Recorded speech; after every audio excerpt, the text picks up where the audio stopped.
जी बच्चे, reproduction in fungi. Reproduction का मतलब होता है प्रोडक्शन ऑफ न्यू जनरेशन्स। ठीक है, तो जो फंजाई है वो भी अपनी जनरेशन को बढ़ाने के लिए काम कर रही होती है, दोनों तरीक़ों से, सेक्सुअली भी और एसेक्सुअली भी। एसेक्सुअल रिप्रोडक्शन क्या होती है? जिसके अंदर गैमेट्स की फ्यूजन नहीं होती, और सेक्सुअल रिप्रोडक्शन के लिए दो पेरेंट्स होना ज़रूरी है, जिसके लिए जिनके गैमेट्स जब फर्टिलाइज होते हैं तो नया जानवर बनता है, उसको हम सेक्सुअल रिप्रोडक्शन कहते हैं। तो ये बाद का टॉपिक है हमारा। जो फ़िलहाल जो टॉपिक है that is asexual reproduction in fungi. Asexual reproduction in fungi क्या होती है? फंजाई एसेक्सुअली रिप्रोड्यूस करती है मुख्तलिफ मेथड्स के ज़रिए से, और वो मेथड्स कौन कौन से हैं आज हम इस वीडियो के अंदर इसी टॉपिक के अंदर बात करेंगे। जी, सबसे पहला है spores, conidia, fragmentation and budding. ये चार मेथड्स हैं जिनको बोला जाता है asexual reproduction. Asexual reproduction fungi के अंदर इन चार तरीक़ों के ज़रिए से प्रोसीड होती है। सबसे पहला मेथड है spores. What are spores? Spores किनको कहते हैं? स्पोर्स, ये जैसे मैंने लिखा हुआ है, these are tiny granular structures. Tiny granular structures होती हैं, यानी कि टाइनी का मतलब है छोटे, ग्रैनुलर का मतलब है दानेदार। छोटे छोटे दाने की तरह ये साख्तें होती हैं। किस में पैदा होती हैं? स्पोरेंजिया में। स्पोरेंजिया फंगस की बॉडी को कहते हैं। फंगस की एक टाइप है जिसको राइजोपस बोला जाता है। राइजोपस ये फंगस की एक टाइप है जो कि स्पोर्स बना के रिप्रोड्यूस करती है। तो इसके अंदर ये जो बॉडी आपको बनी हुई नज़र आ रही है दैट इज़ कॉल्ड स्पोरेंजिया, और ये जो उसके अंदर छोटे छोटे आपको स्पोर्स नज़र आ रहे हैं, दाने बने हुए हैं, इनको बोला जाता है स्पोर्स। तो ये छोटी छोटी दानेदार साख्तें होती हैं, थिक वॉल्ड होती हैं। और ये जो बाकी लिखे हुए हैं इनके करैक्टरिस्टिक्स हैं, क्या होते हैं जी? हैप्लॉइड होते हैं। हैप्लॉइड का मतलब है 1n। साइंस के अंदर 1n से मुराद होता है हैप्लॉइड, यानी कि ये एक सिंगल सेल है। इसके साथ जब दूसरा सिंगल सेल मिलेगा तो ये डबल हो जाएंगे, जिसको हम कहेंगे डिप्लॉइड सेल्स। उसके बाद जी ये नॉन मोटाइल होते हैं। नॉन मोटाइल से मुराद है हरकत ना करने वाले। हरकत ना करने वाले यानी कि ये हरकत नहीं करते। इनको हरकत करने के लिए किसी एबायोटिक फैक्टर की ज़रूरत होती है, जैसे पानी, हवा वगैरह, ये तमाम चीज़ें। साइज़ में छोटे होते हैं, लार्ज इन नंबर होते हैं। ये देखें, ये एक नहीं बनता बल्कि तादाद में बहुत सारे होते हैं। जब ये बहुत ज़्यादा तादाद में रिप्रोड्यूस हो जाते हैं तो स्पोरेंजिया ऊपर से बस्ट हो जाता है और ये हवा में बिखर जाते हैं, और जहाँ कहीं इनको सूटेबल इन्वायरमेंट मिलता है वहाँ पर ये ग्रो करना शुरू कर देते हैं। No need of water. No need of water से मुराद ये है कि इनको पानी की ज़रूरत नहीं होती, ये बस मॉइस्चर इनको चाहिए होता है। जैसे ही इनको मॉइस्चर मिलता है ये रिप्रोड्यूस करना शुरू कर देते हैं और ग्रो करना शुरू करते हैं। स्प्रेड बाय विंड, हवा के ज़रिए ये फैल सकते हैं। जर्मिनेट ऑन सूटेबल मीडियम, ये वही सूटेबल मीडियम है जिसके अभी मैं आपके बारे में बात कर रहा था, मॉइस्ट इन्वायरमेंट। मॉइस्ट का मतलब होता है नमी वाला, यानी कि जहाँ पर नमी होगी वहाँ पर ये जो छोटे छोटे दाने जहाँ गिरेंगे ये वहाँ पे जर्मिनेट होना शुरू हो जाएंगे।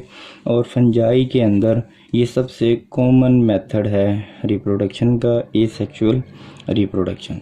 तो बच्चे ये आपने इसी तरीके से स्पोर्स के अंदर सारे स्पोर्स का बता के वो कहाँ बनते हैं और उसके करैक्टरिस्टिक्स आपने बना के लिख देने हैं।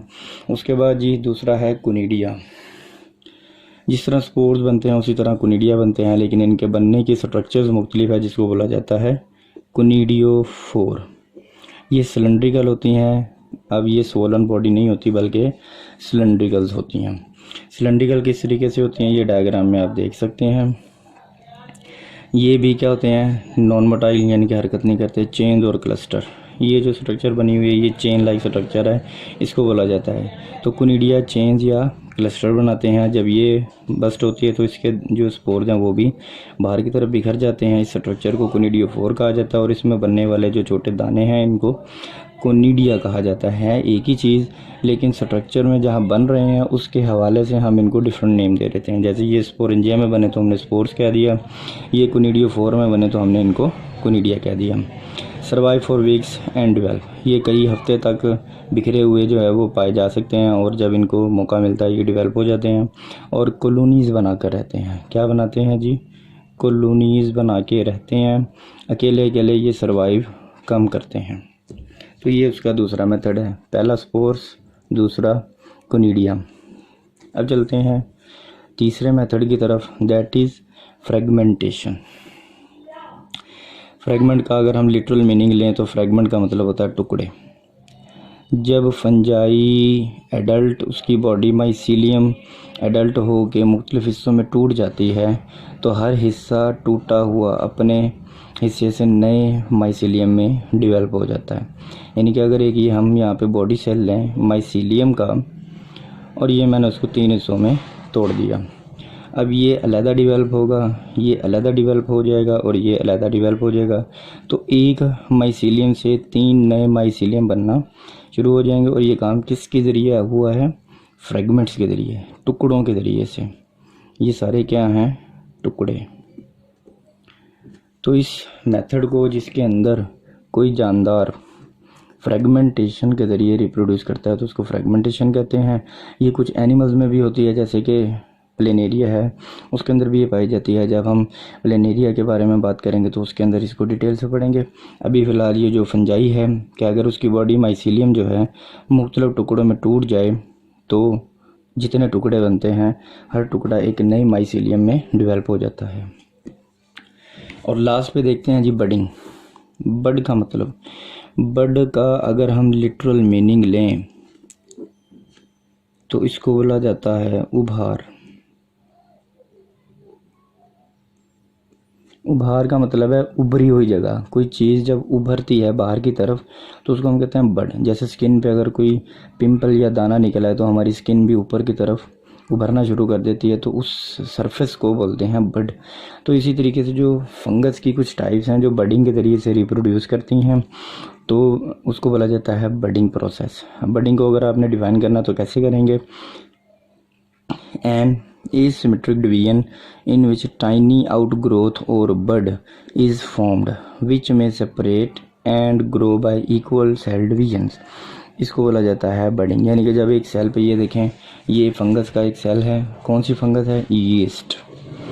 यीस्ट जो है, जो अक्सर हमारी फूड प्रोडक्ट्स के अंदर भी इस्तेमाल होती है, वो बडिंग के ज़रिए से रिप्रोड्यूस करती है, जिसकी वजह से उसकी कॉलोनीज़ बनना शुरू हो जाती हैं और ये अपनी बॉडी से अलग हो भी जाती हैं और डिटैच नहीं भी होती और हो भी जाती हैं। तो इस तरह करते हुए इसकी एक कॉलोनी बन जाती है और ये रिप्रोड्यूस करना शुरू कर देती हैं। तो जी डियर स्टूडेंट्स, ये था हमारा आज का टॉपिक, रिप्रोडक्शन इन फंजाई। ये जिस तरह मैंने लिखा हुआ है इसी तरीके से आपने इसको लिख लेना है, हेडिंग्स बना लेनी है और इसी तरीके से इनको सेंटेंस फॉर्म में आपने इन सारे जो करैक्टरिस्टिक्स बताए हुए हैं उनको लिखना है और ये इंशाल्लाह आपके नंबर नहीं कटेंगे। ये अगर आपको इसके अंदर कोई चीज़ आपको समझ नहीं आई तो वो कमेंट सेक्शन में आप ज़रूर बताएं। अल्लाह हाफिज़।